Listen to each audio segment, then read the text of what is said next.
The Nvidia RTX 2070 and older GTX 1080 are both powerful gaming graphics cards, but which should you pick, and is it worth upgrading?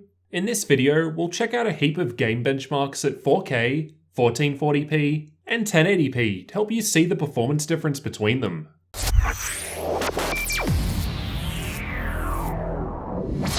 As we saw in a previous video, the 2070 dominates the 1070, but how does the 1080 hold up?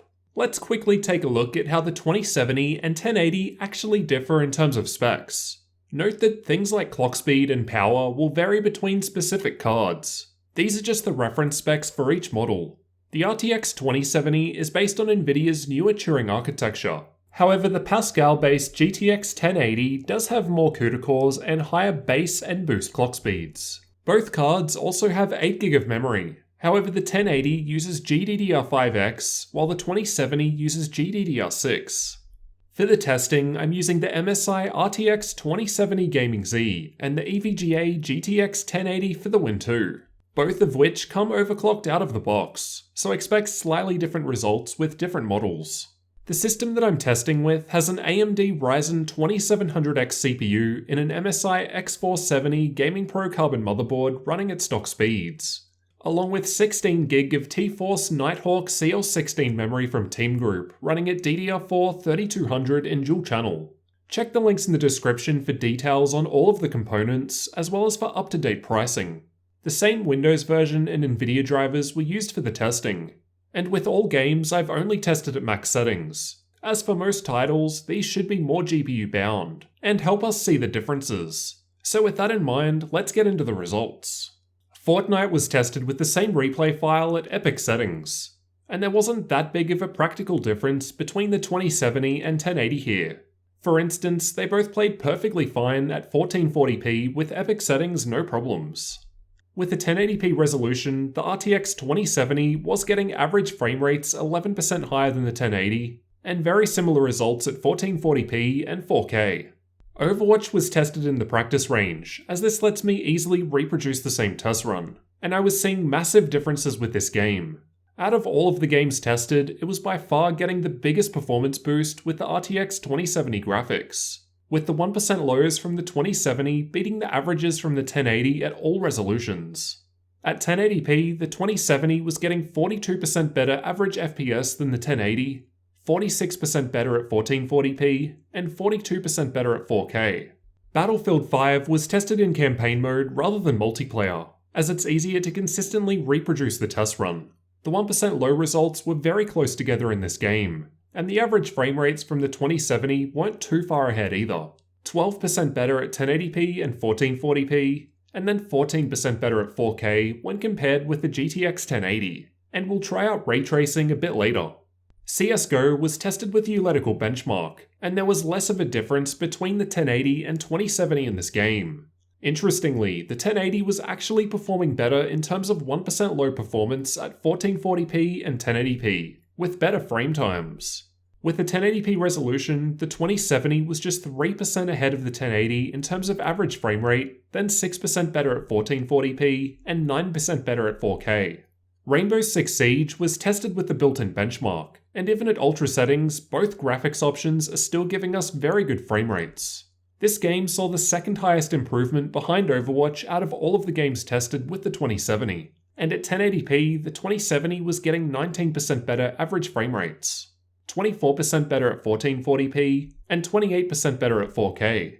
Shadow of the Tomb Raider was also tested with the built-in benchmark, and both cards were able to get above 60 FPS at 1440p even with ultra settings. At 1080p, there was a 10% improvement to average frames per second with the 2070, a 12% improvement at 1440p, and a 15% improvement at 4K. Far Cry 5 was tested with the built-in benchmark, and even at ultra settings, we're seeing decent frame rates at 1440p from either card.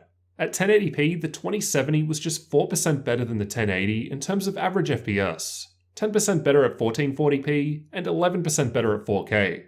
Assassin's Creed Odyssey was tested with the built-in benchmark, and the 1% lows at 1440p and 1080p didn't really see much difference between the two.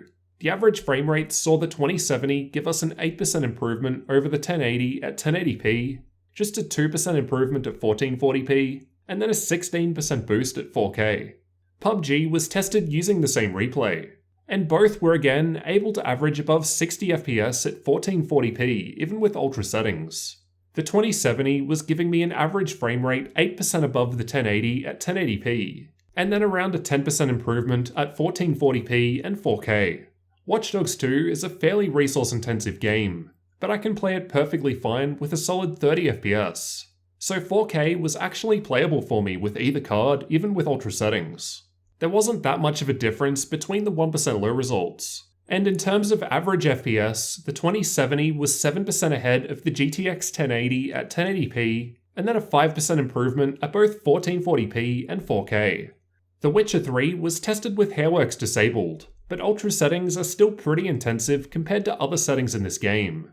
There wasn't much of a difference between 1% low, and then when comparing average frame rates at 1080p, there was a 15% improvement with the RTX 2070, 14% at 1440p, and 12% at 4K. Shadow of War was tested with the built-in benchmark at ultra settings, and there were some fair improvements here compared to the other games tested. A 13% improvement with the RTX 2070 at 1080p, 20% better at 1440p, and 24% better at 4K. In terms of overall improvement, over all of the games tested at max settings with a 1080p resolution, on average the RTX 2070 is performing 13% better than the GTX 1080. Although we can see there is quite a big difference between the various games.